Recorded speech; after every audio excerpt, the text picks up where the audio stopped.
Чувашский народ отличается еще и тем, что смог сохранить самую западную форму тюркского живого тенгрианства. Давайте поговорим и о чувашской традиционной религии. Условно говоря, чувашский народ можно назвать представителями самого западного варианта тенгрианства, характерного для всех тюркских народов. Условно говоря, мы последние тюрки-язычники Европы.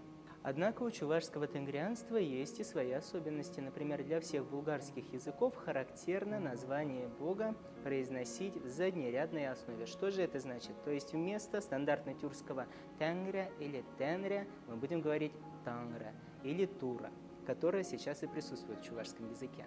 Все персонажи низшей мифологии, все божества, которые связаны непосредственно с религиозными понятиями, также ритуалы и обряды восходят к тюркскому состоянию, что очень-очень важно.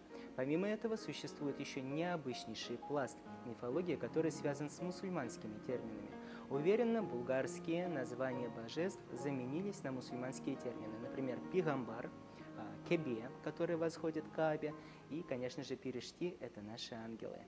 Какое-то влияние есть и со стороны наших соседей и в какой-то степени родственников марийцев. От них к нам попал персонаж Вудош. Это такая чувашская русалка. Но она имеет, разумеется, и тюркское название Шив Амжа, которое условно можно назвать Су Анасе, то есть мать воды.